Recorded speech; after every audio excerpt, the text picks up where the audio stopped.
सभी का selection with Prachi channel में। आशा करती हूँ आप सभी लोगों की तैयारी एकदम बढ़िया से चल रही होगी। दोस्तों 2 दिन क्लास नहीं हो पाए थे, लेकिन आज से हम लोग क्लास को पुनः प्रारंभ करेंगे अपने समय पर, शाम को 7 बजे यूट्यूब पर। पिछली क्लास में आप लोग पढ़ चुके हैं संज्ञा, सर्वनाम, क्रिया और वाच्य के बारे में। आज की क्लास में हम लोग क्या पढ़ेंगे? विशेषण व विशेष्य के बारे में। तो चलिए आज की क्लास स्टार्ट करते हैं और जानते हैं विशेषण व विशेष्य के बारे में। देखिए, ऐसे विकारी शब्द जो संज्ञा या सर्वनाम की विशेषता बताते हैं। किसकी? संज्ञा या सर्वनाम की। अब विशेषता में क्या बतलाते हैं? विशेषता में वह हो सकता है गुण, संख्या, मात्रा और परिमाण। क्या? गुण, संख्या, मात्रा और परिमाण बताते हैं, तो वे शब्द विशेषण कहलाते हैं। क्या कहलाते हैं? विशेषण कहलाते हैं। देखिए यहाँ पर कोई बालक है, बालक की हम क्या कर रहे हैं? विशेषता बता रहे हैं। बालक क्या है? अच्छा बालक है। बालक क्या है? उसकी विशेषता क्या है? वह अच्छा है। तो हम जिसके बारे में जिसकी विशेषता बताते हैं, वह हो जाता है विशेष्य। क्या हो जाता है? विशेष्य। और जो हम विशेषता बताते हैं वह हो जाता है विशेषण। क्या हो जाता है? विशेषण। आइए जानते हैं। देखिए, विशेषण विशेषता प्रकट करने वाला शब्द, विशेषण विशेषता प्रकट करने वाला शब्द, और विशेष जिसकी विशेषता बतलाई जाती। देखिए, बालक अच्छा था तो हम किसकी विशेषता बतला रहे थे? बालक की विशेषता बतला रहे थे। और बालक की विशेषता क्या थी? वह अच्छा था, तो वह हो जाएगा विशेषण। आइए एक उदाहरण समझते हैं इसको। देखिए, वह एक विनम्र बालक है। क्या है? विनम्र। बालक क्या है? बालक की विशेषता क्या है? यहाँ पर बालक की विशेषता है कि वह विनम्र है। और विनम्र किसकी विशेषता बता रहा है? बालक की। किसकी? बालक की। तो बालक क्या हो जाएगा? बालक हो जाएगा विशेष्य, और विनम्र क्या हो जाएगा? विशेषण, क्योंकि विनम्रता जो है वह बालक की विशेषता है। किसकी? बालक की। वाक्य को 2 भागों में किया जाता है, उद्देश्य और विधेय। कितने भागों में? 2 भागों में, उद्देश्य और विधेय। आइए जानते हैं कि उद्देश्य और विधेय कैसे पहचानते हैं हम वाक्य में। देखिए, वह विद्यालय जाता है। वह विद्यालय जाता है में वह क्या है? वह हो जाएगा हमारा उद्देश्य, और विद्यालय जाता है हो जाएगा विधेय। क्या हो जाएगा? विधेय हो जाएगा। संज्ञा को हम उद्देश्य में लेते हैं और बाकी जो बचता है वाक्य में उसे हम विधेय कहते हैं। हम देखिए अगला है, वह सुंदर पंखों वाली तितली दूर गगन में उड़ गई। कहाँ उड़ गई? दूर गगन में। तो यहाँ देखिए, वह सुंदर पंखों वाली तितली, वह सुंदर पंखों वाली तितली हो जाएगा उद्देश्य हो जाएगा, और दूर गगन में उड़ गई। कहाँ उड़ गई? दूर गगन में उड़ गई, तो यह हो जाएगा हमारा विधेय। क्या हो जाएगा? विधेय। आइए इसको और विस्तार से समझते हैं, उद्देश्य विशेषण को और विधेय विशेषण को। देखिए, उद्देश्य विशेषण को हम विशेष विशेषण भी कहते हैं। देखिए, विशेष से पहले, कहाँ? संज्ञा से पहले जो शब्द प्रयुक्त होते हैं, प्रयुक्त होने वाले विशेषणों को हम विशेष विशेषण कहते हैं। कहाँ? विशेष से पहले, संज्ञा से पूर्व, अर्थात संज्ञा से पूर्व प्रयुक्त होने वाले विशेषणों को हम विशेष विशेषण कहते हैं। आइए इसको उदाहरण समझते हैं। देखिए, सूनी जगह में भय लगता है। कहाँ पर? सूनी जगह में भय लगता है। तो संज्ञा क्या है? जगह। तो यहाँ पे सूनी क्या है? विशेष है। क्या है? विशेष विशेषण है। अगला है, काला घोड़ा दौड़ रहा है। घोड़ा क्या है? संज्ञा है। तो ये काला क्या हो जाएगा? विशेष विशेषण। अब देखिए, मनीष चंचल लड़का है। तो ये चंचल इसमें क्या हो जाएगा? विशेष विशेषण। क्या हो जाएगा? विशेष विशेषण। आइए जानते हैं विधेय विशेषण को। देखिए, जब कोई विशेषण शब्द विशेष के बाद और क्रिया से पूर्व प्रयुक्त होता है, उसे हम विधेय विशेषण कहते हैं। क्या कहते हैं? विधेय विशेषण कहते हैं। आइए इसको उदाहरण से समझते हैं। देखिए, मेरा कुत्ता काला है। क्या है? मेरा कुत्ता काला है। अब क्रिया इसमें क्या है? इसमें क्रिया है। क्या है? क्रिया। अब काला क्या है? काला कुत्ते की विशेषता है। क्या है? विशेषता, क्रिया, और यह क्रिया से पूर्व है, और लेकिन विशेषण शब्द के बाद है। तो देखिए, काला इसमें हो जाएगा विधेय विशेषण। क्या हो जाएगा? विधेय विशेषण।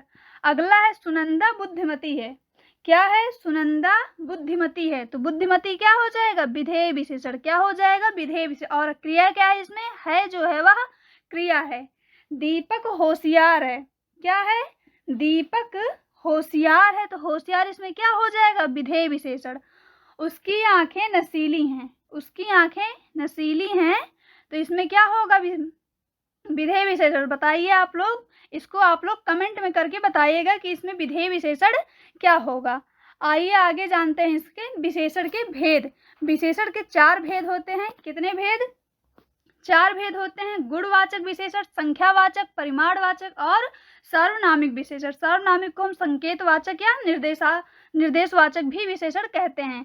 कितने भेद होते हैं, 4 भेद होते हैं। गुणवाचक, संख्यावाचक, परिमाणवाचक और सार्वनामिक।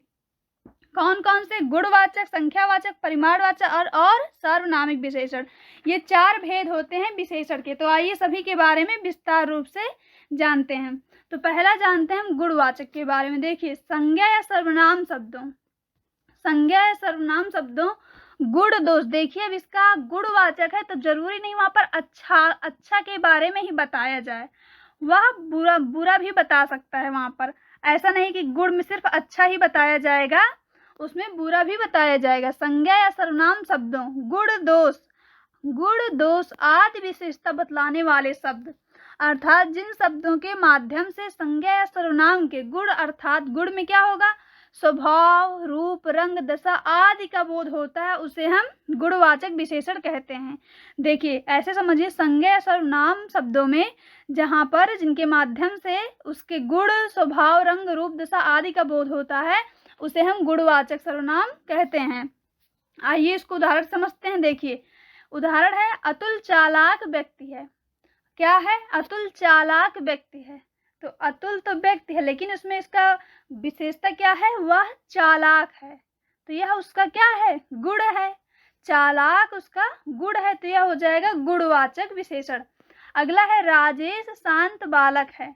राजेश शांत बालक है तो इसकी विशेषता क्या है, वह शांत है। इसकी विशेषता है शांत, तो यह हो जाए गुणवाचक विशेषण।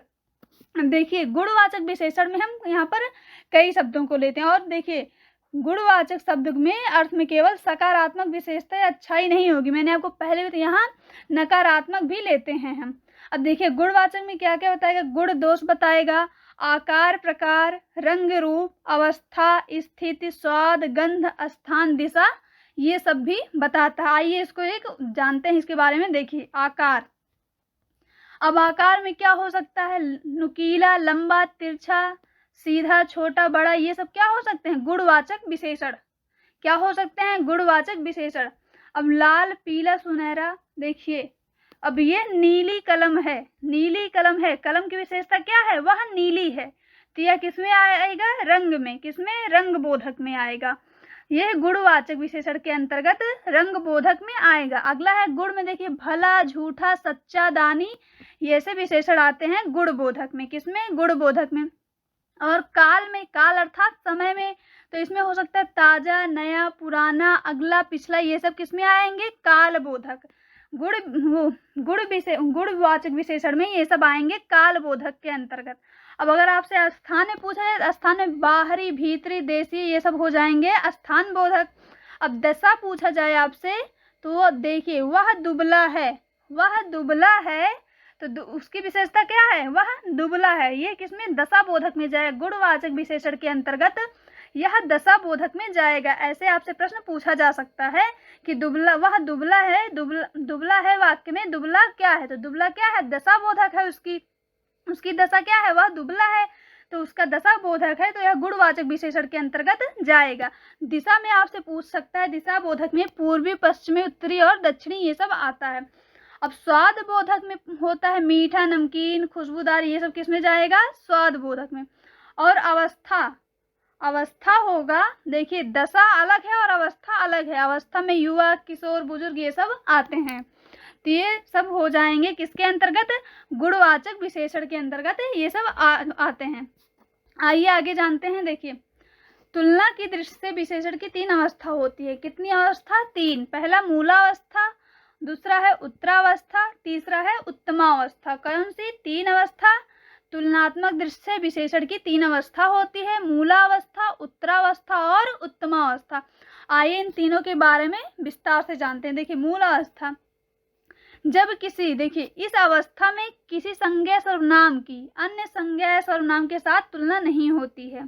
देखिए जब किसी संज्ञा सर्वनाम की केवल स्वयं में ही विशेषता बताई जाए, केवल एक ही व्यक्ति या वस्तु की विशेषता बताई जाए, किसी से तुलना ना की जाए उसकी, तो वह हो जाएगी मूलावस्था में।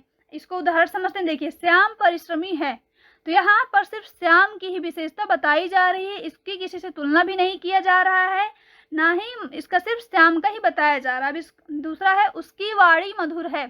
क्या है? उसकी वाणी मधुर है।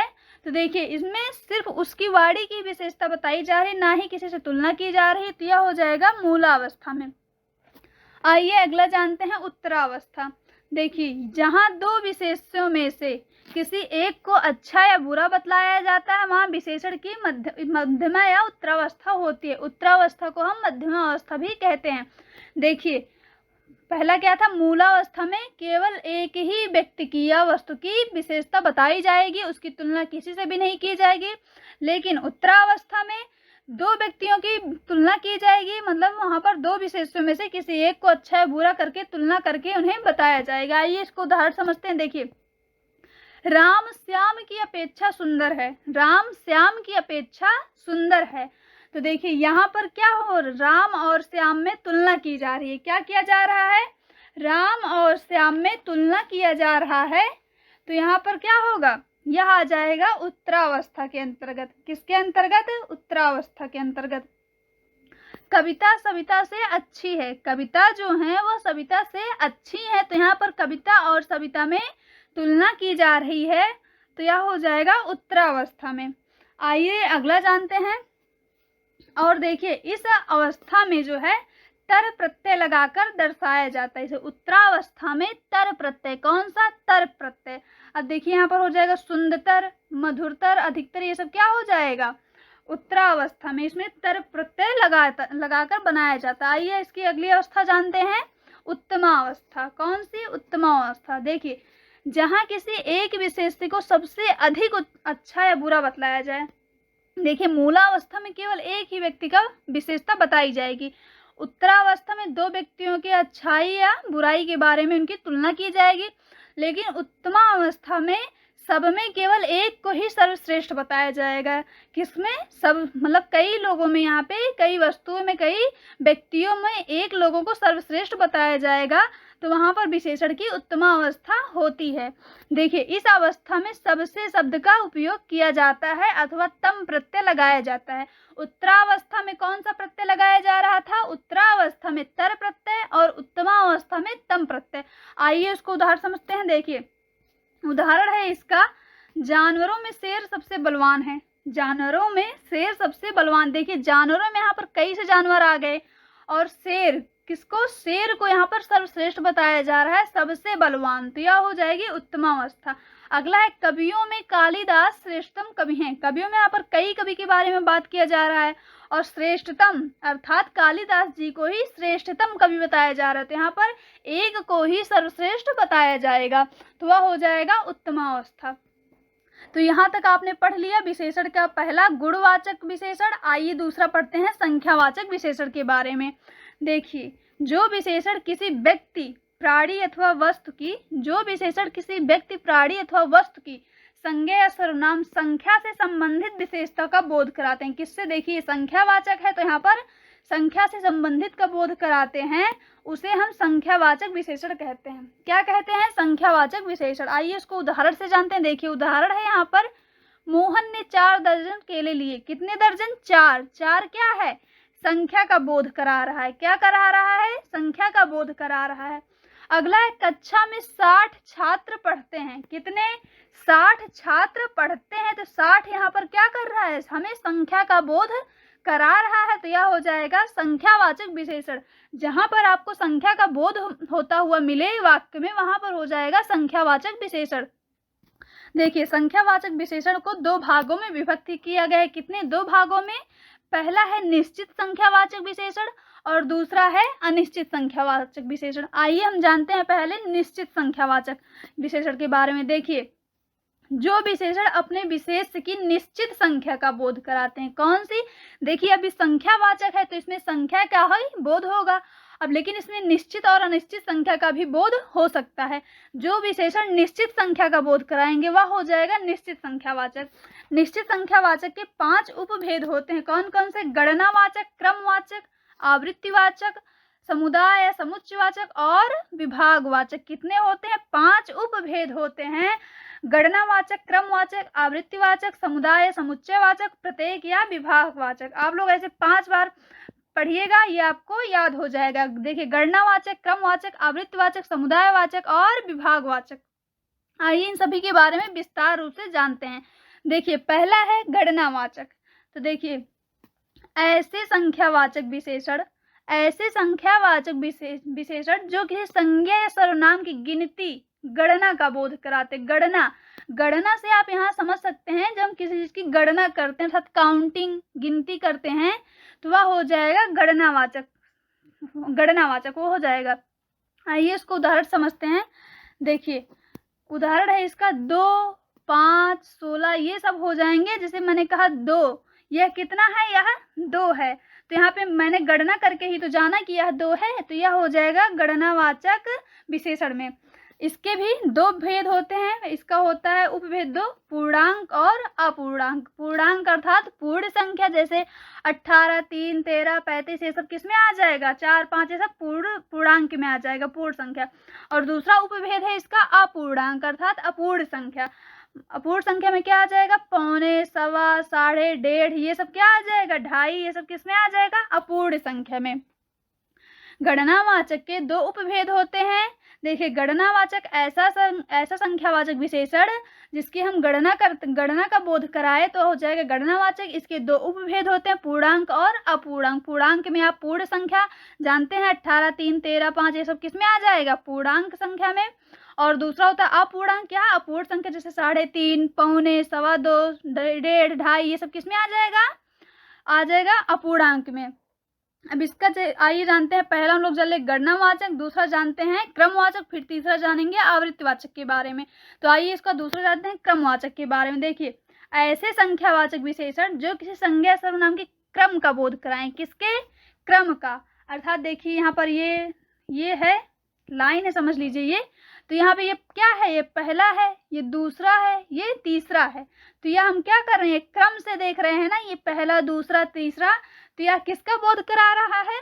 क्रम का बोध करा रहा है। तो यहाँ पर हो जाएगा दूसरा, पांचवा, हजारों ये सब क्या हो जाएगा? क्रमवाचक में आ जाएंगे। आइए तीसरा जानते हैं आवृत्तिवाचक के बारे में। देखिए, ऐसे संख्यावाचक विशेषण जो किसी संज्ञा सर्वनाम की आवृत्ति, किसकी आवृत्ति अर्थात गुना का बोध कराते हैं, तो वह हो जाते हैं आवृत्तिवाचक। देखिए, यहाँ पर जैसे हो जाएगा दुगुना, तिगुना, 10 गुना, ये किसका? आवृत्ति का बोध करा रहे हैं, तो यह हो जाएगा आवृत्तिवाचक में। आइए चौथा जानते हैं समुदाय या समुच्चयवाचक। देखिए, ऐसे संख्यावाचक विशेषण जो किसी संज्ञा सर्वनाम की पूर्णांक संख्या के समुदाय का बोध करा रहे हैं। किसके? समुदाय। अब देखिए, यहाँ पर समुदाय है, तो आप यहाँ से इसका अनुमान लगा सकते हैं। जो ऐसे संख्यावाचक विशेषण जो कि संज्ञा सर्वनाम की पूर्णांक संख्या, कौन सी? ये याद रखिएगा, पूर्णांक संख्या के समुदाय का बोध कराते हैं, वह समुदाय समुच्चयवाचक संख्यावाचक विशेषण होते हैं। अब इसमें समुदाय से देखिए, दोनों, पांचों, आठों ये सब क्या हो जाए? हमें समुदाय का बोध कराने से पांचों आदमी, यह क्या है? समुदाय का बोध करा रहे हैं, तो आ जाएगा समुदायवाचक में। आइए इसका पांचवा जानते हैं प्रत्येक या विभागवाचक विशेषण। देखिए, ऐसे संख्यावाचक विशेषण जो किसी संज्ञा या सर्वनाम के भिन्न भिन्न अर्थात अलग अलग होने का बोध कराते हैं, उन्हें हम प्रत्येक या विभागवाचक विशेषण कहते हैं। अब इसमें देखिए, हर एक का मतलब हर एक से हर एक व्यक्ति, इसमें मतलब प्रत्येक व्यक्ति की बात हो रही है। हर एक की अलग अलग, प्रत्येक, एक, दो, ये सब क्या? अलग अलग भिन्न का बोध करा रहे हैं, तो यह हो जाएगा, क्या हो जाएगा? विभागवाचक में। अब ये सब किसके थे? संख्यावाचक के निश्चित संख्यावाचक। ये सब भेद किसके थे? संख्यावाचक विशेषण में निश्चित संख्यावाचक के ये भेद थे। आइए अब जानते हैं अनिश्चित संख्यावाचक विशेषण के बारे में। देखिए, अनिश्चित संख्यावाचक, यहाँ पर थोड़ा मिस्टेक हो गया है, यहाँ पे का नहीं ता होगा, अनिश्चित। क्या होगा? त होगा, अनिश्चित संख्यावाचक। देखिए, जो विशेषण अपने विशेष की अनिश्चित संख्या, अब तक हमने क्या पढ़ा? निश्चित संख्या। हमने कहीं भी पढ़ा निश्चित संख्या ही पढ़ा अब तक। अब इसमें अनिश्चित संख्या का बोध कराएं, उन्हें हम अनिश्चित संख्यावाचक विशेषण कहते हैं। आइए इसको उदाहरण समझते हैं। देखिए उदाहरण, ज्यादा, अधिक। अब इसमें कोई हमें अनुमान नहीं लग पा रहा है कि संख्या के बारे में, किसी निश्चित संख्या के बारे में अनुमान नहीं लग पा रहा है, तो हम इसे अनिश्चित संख्यावाचक में कहते हैं। देखिए अब यहाँ पे समूचा, पूरा, आधा, अधिक, ये सब ज़्यादा, इसमें संख्या का बोध मतलब निश्चित रूप से नहीं पता चल रहा है हमें, तो यह अनिश्चित संख्यावाचक के अंतर्गत आता है। किसके अंतर्गत? अनिश्चित संख्यावाचक के अंतर्गत। तो आइए अगला जानते हैं विशेषण का तीसरा, परिमाणवाचक विशेषण। कौन सा? परिमाणवाचक विशेषण।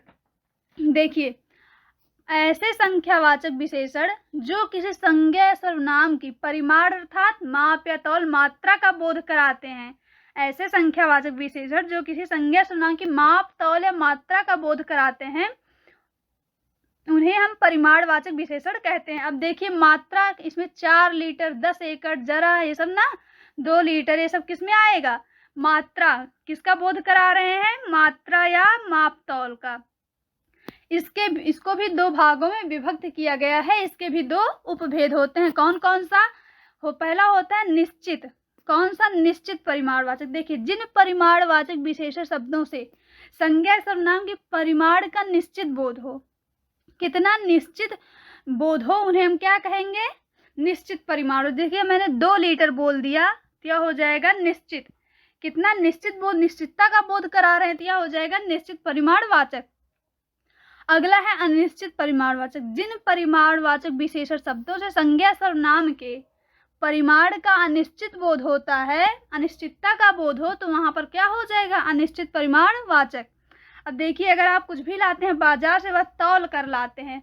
क्या? तौल कर लाते हैं, उसे माप कर लाते हैं, उसका एक मात्रा होती है, तो वह निश्चित परिमाणवाचक में जाता है। लेकिन अगर आप समझ लीजिए आपके यहाँ कुछ खत्म हो गया, आप पड़ोसी से मांग कर ला रहे हैं, वह तौल कर नहीं देता है, ऐसे ही आप लाते हैं, तो वो हो जाएगा अनिश्चित परिमाणवाचक में। किसमें आ जाएगा? अनिश्चित परिमाणवाचक में।